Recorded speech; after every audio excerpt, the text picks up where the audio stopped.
বারবার প্রশাসনকে জানিয়েও কাজ হয়নি, তাই এক প্রকার বাধ্য হয়ে গ্রামের মানুষজন উদ্যোগ নিয়ে সুবর্ণরেখা নদীর ওপর বানিয়ে ফেললেন কাঠের সেতু।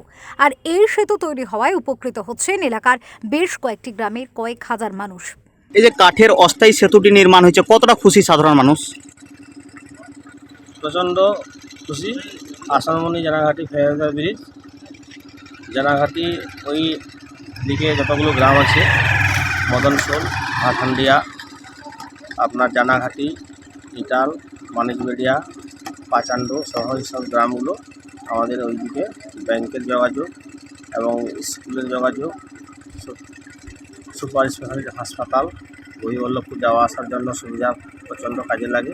রাত বিরেতে চিকিৎসার প্রয়োজন হলে গোপীবল্লভপুর সুপার স্পেশালিটি হাসপাতালে পৌঁছতে প্রাণ হাতে নিয়ে সুবর্ণরেখা নদী পার হতে হয় ঝাড়খণ্ড রাজ্যের মানুষজন থেকে শুরু করে নদী তীরবর্তী বিস্তীর্ণ এলাকার মানুষকে।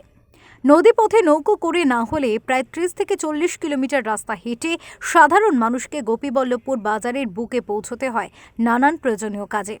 এলাকার এই সমস্যার কথা ভেবে গোপীবল্লভপুর 1 নম্বর ব্লকের আসনবনি গ্রামের নদী তীরবর্তী এলাকার বাসিন্দারা নিজ উদ্যোগে সুবর্ণরেখা নদীর ওপর গড়ে তুললেন আস্ত একটি ফেয়ার ওয়েদার ব্রিজ।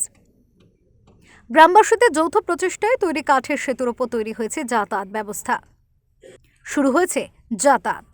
ব্রিজটা যেটা তৈরি হয়েছে জানাঘাটি থেকে আসনমণি, মাঝখানে সুবর্ণরেখা নদী বেষ্টিত হয়েছে এবং আমাদের ওইদিকে নদীর ওইদিকে আমাদের 5টা গ্রাম রয়েছে, 5 থেকে 6টা গ্রাম রয়েছে এবং 5000 মানুষ এই ব্রিজটা হলে উপকৃত হচ্ছে।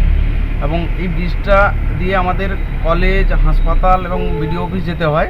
ব্রিজটা দিয়ে গেলে আমাদের 12 কিলোমিটার মতন হয় এবং 15 মিনিটে আমরা পৌঁছে যাই। কিন্তু আমরা ঘুরপথে যেতে গেলে ঝাড়খণ্ড লাগোয়া বর্ডার পেরিয়ে যেতে গেলে আমাদের 30 থেকে 35 কিলোমিটার ঘুরে যেতে হয় এবং আমাদের সময় লাগে 2 ঘন্টা।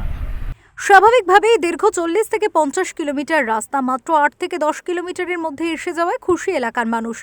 আসনবনি গ্রামের বাসিন্দারা জানান, ব্রিজ হতে একদিকে যেমন যোগাযোগের ব্যবস্থা হলো, তেমনি ব্যবসা বাণিজ্যের ক্ষেত্রেও সাধারণ মানুষের অনেকটাই সুবিধা হলো।